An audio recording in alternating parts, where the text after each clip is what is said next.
Assalamualaikum warahmatullahi wabarakatuh.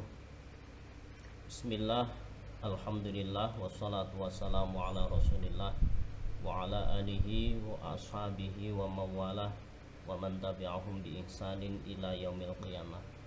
Amma ba'du, fala haula wala quwwata illa billah. Anak-anakku sekalian yang saya sayangi, saya cintai, pada kesempatan pagi ini alhamdulillah kita dapat bertemu kembali dalam rangka mengikuti kegiatan pembelajaran. Untuk materi pada pagi ini adalah tentang kurban. Sebelum saya menyampaikan materi ini, marilah kita bersama-sama berdoa.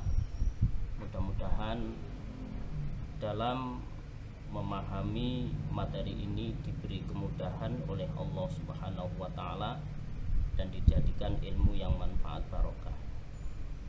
Berdoa mulai. A'udzubillahi minasyaitonirrajim. Bismillahirrahmanirrahim. Alhamdulillahirabbil alamin. Ar-Rahmanir-Rahim. Maliki yaumiddin. Iyyaka na'budu wa iyyaka nasta'in. Ihdinas siratal mustaqim. Siratal ladzina an'amta 'alaihim ghairil maghdubi 'alaihim waladdallin. Amin.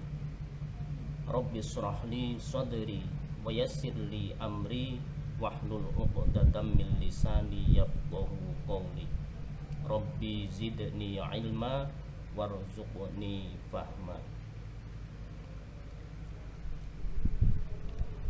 Anak-anak sekalian yang saya sayangi, kurban merupakan bentuk peribadatan untuk membuktikan penghambaan diri kepada Allah setelah Dia melimpahkan banyak kelebihan rizki bagi hambanya. Maka sebagai hamba Allah tak ada alasan untuk tidak berkorban bila telah mempunyai kemampuan.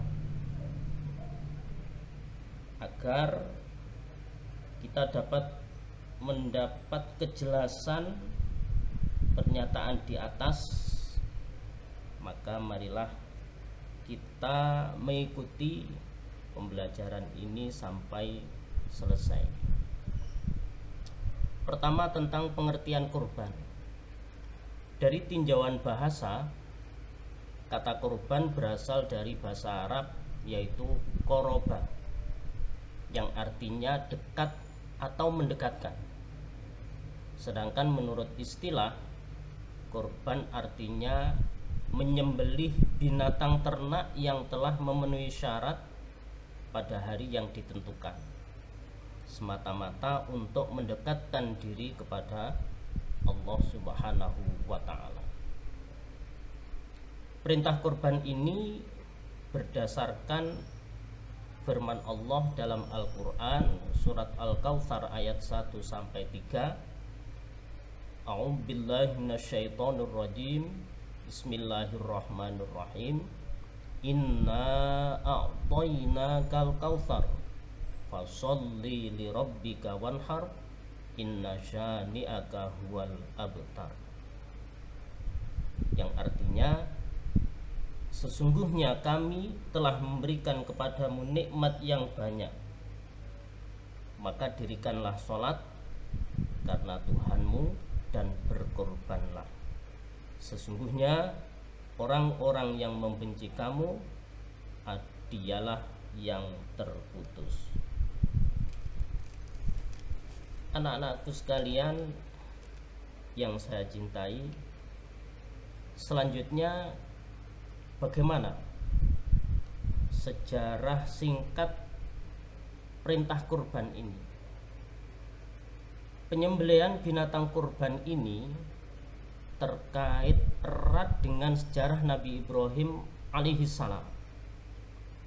Ketika mendapat perintah untuk menyembelih putra yang sangat dia cintai, yaitu Nabi Ismail alaihissalam.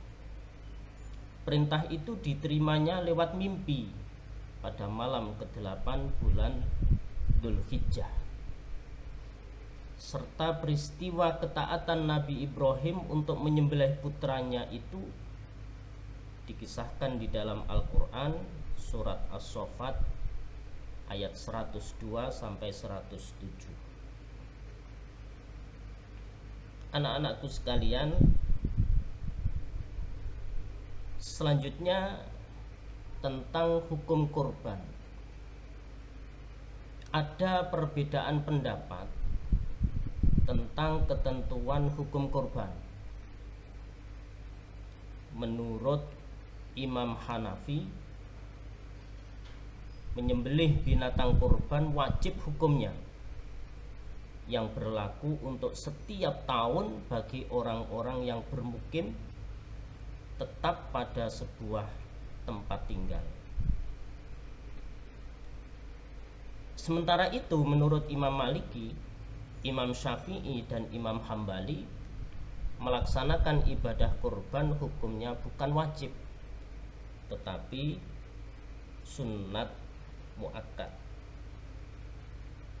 Pendapat ini berdasarkan pada sabda Nabi Sallallahu Alaihi Wasallam yang diriwayatkan oleh Imam At-Tirmidzi, annal udhiyata laisat biwajibatin walakinnaha sunnatun min sunani Rasulillah sallallahu alaihi wasallam, rawahu At-Tirmidzi. Yang artinya sungguhnya menyembelih kurban itu tidak wajib, tetapi sunnah dari Rasulullah sallallahu alaihi wasallam. Selanjutnya tentang kapan waktu penyembelihan binatang kurban. Penyembelihan binatang kurban itu dilaksanakan pada tanggal 10 Dzulhijjah dan hari tasyrik, yaitu tanggal 11, 12, dan 13 bulan Dzulhijjah. Waktunya adalah setelah melaksanakan sholat Idul Adha. Ketentuan waktu ini berdasarkan sabda Nabi dalam sebuah hadis yang diriwayatkan oleh Imam Bukhari, yang artinya, siapa yang menyembelih kurban sebelum sholat Idul Adha, maka sungguhnya ia menyembelih untuk dirinya sendiri. Dan barang siapa yang menyembelih sesudah sholat Idul Adha dan 2 khutbah, maka sungguhnya ia telah menyampaikan ibadahnya dan telah menjalankan aturan Islam. Anak-anakku yang saya cintai, untuk selanjutnya, apa syarat-syarat binatang yang boleh untuk dibuat kurban? Adapun syarat binatang untuk kurban adalah cukup umur dan tidak cacat. Ketentuannya sebagai berikut. Tentang ketentuan umur binatang kurban, nomor 1, kalau domba atau kambing itu telah berumur 1 tahun atau lebih, atau juga telah berganti gigi. Lalu yang kedua, untuk sapi atau kerbau itu sudah berumur 2 tahun atau lebih, atau yang sudah saniyah atau berganti gigi. Lalu yang nomor 3, apabila unta itu harus sudah berumur 5 tahun atau lebih, atau sudah berganti gigi. Lalu yang keempat, jadaah domba yang berumur, anak-anakku yang saya sayangi, untuk selanjutnya tentang cacat binatang ternak. Binatang kurban itu tidak boleh cacat sedikit pun. Cacat binatang kurban dapat menyebabkan tidak sahnya berkurban.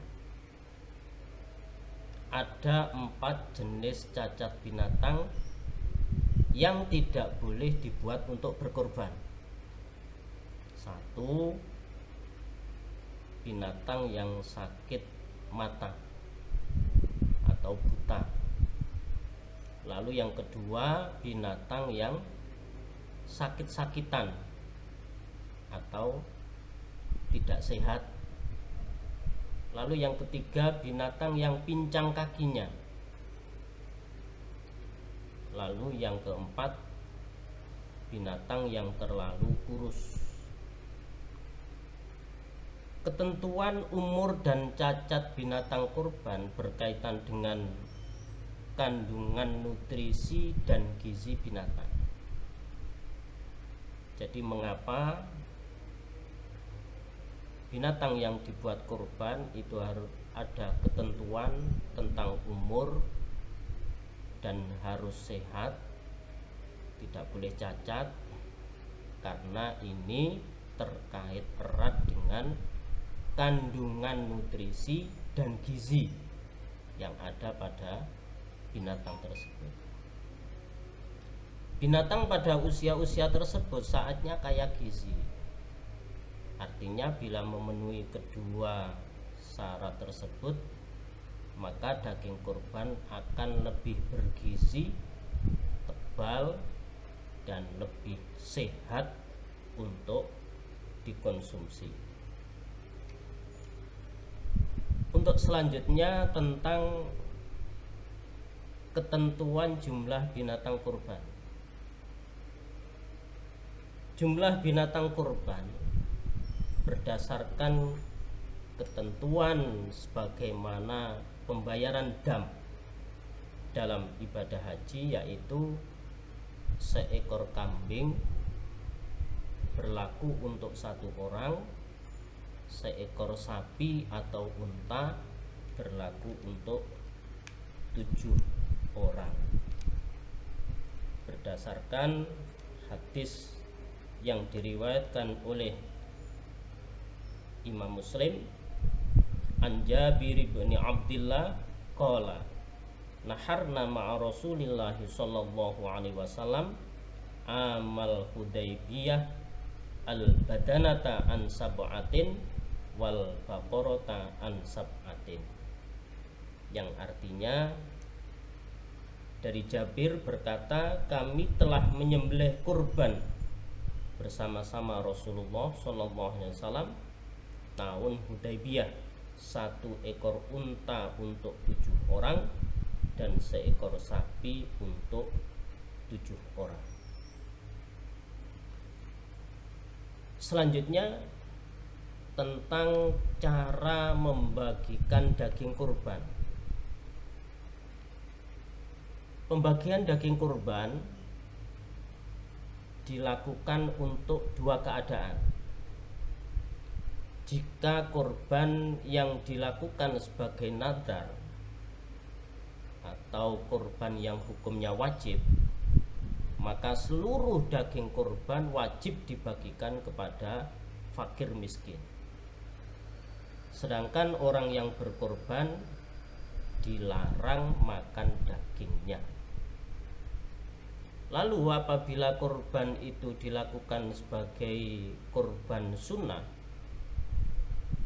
maka daging kurban dapat dibagi menjadi 3 bagian, yaitu sebagai berikut. Yang pertama, 1/3 dari daging kurban dikembalikan untuk yang berkurban. Lalu 1/3 yang kedua dari daging kurban tersebut disedekahkan kepada fakir miskin. Lalu 1/3 yang ketiga dari daging kurban itu diberikan kepada kerabat atau orang yang membutuhkan. Daging kurban itu dilarang dijual, termasuk kulitnya atau lain-lainnya. Untuk selanjutnya tentang hal-hal yang disunahkan dalam berkurban. Ada beberapa hal yang disunahkan dalam berkurban. Di antaranya yaitu pertama, membaca sholawat atas Nabi Muhammad SAW. Yang kedua, membaca takbir. Yang ketiga, disembelih sendiri oleh orang yang berkorban. Lalu yang keempat, membaca doa. Sebagaimana doa yang dicontohkan oleh Rasulullah SAW. Qala Rasulullah SAW minta tadhiyah, Allahumma taqabbal min Muhammadin wa ali Muhammadin wa ummati Muhammadin. Rasulullah SAW ketika menyembelih kurban itu mengucapkan doa, ya Allah, terimalah kurban dari Muhammad, keluarga Muhammad, dan dari umat Muhammad. Rasulullah SAW juga menuntun doa lain yang dibacakan ketika menyembelih binatang kurban, yaitu dengan baca Bismillahirrahmanirrahim, Allahumma minka wa ilaika udhiyatan fataqabbal minni, yang artinya dengan nama Allah yang Maha Pengasih lagi Maha Penyayang, ya Allah, dari Engkau dan untuk Engkau aku persembahkan, maka terima. Untuk yang terakhir pada materi kali ini, yang ke-9 adalah tentang hikmah kurban. Hikmah kurban ini dibedakan menjadi dua, yaitu hikmah bagi si kurban dan hikmah bagi penerima kurban. Yang pertama, hikmah bagi orang yang berkorban. Yang pertama, menambah keimanan dan ketakwaan kepada Allah Subhanahu wa taala. Lalu yang kedua, merupakan bukti rasa syukur kepada Allah Subhanahu wa taala atas rezeki yang telah dilimpahkannya. Lalu yang ketiga, meningkatkan rasa kesetiakawan dan persaudaraan sesama manusia. Lalu hikmah yang keempat adalah dapat membina keikhlasan dalam beramal.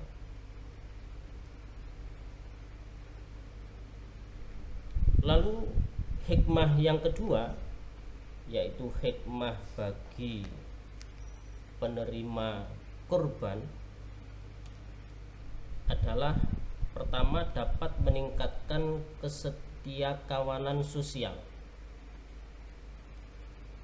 Lalu yang kedua, dapat mempererat ukhuwah Islamiyah dan tali persaudaraan. Lalu yang ketiga, sebagai contoh bagi masyarakat agar rela berkorban demi kebaikan bersama. Anak-anakku yang saya cintai, kiranya cukuplah materi berkorban kali ini. Semoga apa yang saya sampaikan Mudah-mudahan pertemuan ini dijadikan oleh Allah Ta'ala sebagai pertemuan yang penuh manfaat barokah. Dan marilah kita tutup dengan bacaan doa. Alhamdulillahirabbil alamin. Akhirul kalam.